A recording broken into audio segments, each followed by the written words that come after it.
നെഞ്ചിരിപ്പിച്ച surprise എന്താണെന്ന് അറിയണ്ടേ? ചേച്ചിക്ക് ലാപ്പ് എടുക്കണമെന്ന് പറഞ്ഞാണ് ആളെ വിളിച്ചോണ്ട് പോയത്. പക്ഷെ നമുക്ക് അവിടെ നമ്മുടെ പറ്റിയ സാധനം കിട്ടില്ല. അങ്ങനെ ഓൺലൈൻ വഴി ചേച്ചിക്കുള്ള ലാപ്പാന്ന് വിചാരിച്ചാണ് ആൾ ഈ നടക്കുന്നത് കേട്ടോ. അങ്ങനെ ആൾ പുറത്ത് പോയ നേരം കൂടി ഞങ്ങൾ ഷടപടിയെന്ന് സാധനങ്ങളൊക്കെ സെറ്റ് ചെയ്യാൻ തുടങ്ങി.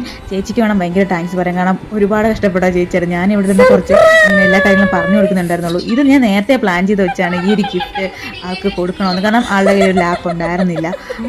ഇത്രയും സ്പെക്കൊക്കെ ഉള്ള ലാപ്പ് ചേച്ചിക്കാണെന്ന് എടുക്കുന്നത് പറഞ്ഞപ്പോൾ മൈൻഡിൽ ഇങ്ങനെ പോകുന്നത്. എനിക്ക് ഇതേപോലെ പറഞ്ഞാൽ എടുത്താൽ കൊള്ളാം എന്നൊക്കെ ഇങ്ങനെ എന്നോട് പറയുന്നുണ്ടായിരുന്നു. പക്ഷേ അത് ആൾക്ക് വേണ്ടിയാണ് ഈ നോക്കുന്നതെന്ന് ഒരു ഹിന്റ് ഞങ്ങൾ കൊടുത്തില്ല. ഞാൻ കുറച്ച് നാളും കൊണ്ട് ഇങ്ങനെ പുറത്ത് ഇങ്ങനെ ഒരു പ്ലാനൊക്കെ വെച്ച് ഇങ്ങനെ നടക്കുമായിരുന്നു. ഞാൻ ഒരിക്കലും വിചാരിച്ചില്ല കേട്ടോ. ഈ സാധനം കൈ കിട്ടുന്നവർ അനുഭവിക്കാത്ത ടെൻഷനൊന്നുമില്ല. കാരണം ഫ്ലിപ്കാർട്ട് വഴി ഓർഡർ ചെയ്തപ്പോൾ ചെറുതായിട്ട് പിൻ കോഡൊന്ന് മാറിപ്പോയി. പക്ഷേ അത് സമയത്തിന് കിട്ടുമോ ഇല്ലയോ എന്ന് ഭയങ്കര ടെൻഷനായിരുന്നു. ലാസ്റ്റ് മൊമെന്റാണ് ഞങ്ങൾക്ക് ഈ സാധനം കിട്ടിയത്. അതിന് ഞങ്ങൾക്ക് ഭയങ്കര സന്തോഷമായി. ലാപ്പ് കിട്ടിയ എന്താ എനിക്കിവിടെ റിബൺ കിട്ടിയതെന്ന് പറഞ്ഞാണ് ഈ പൂശി.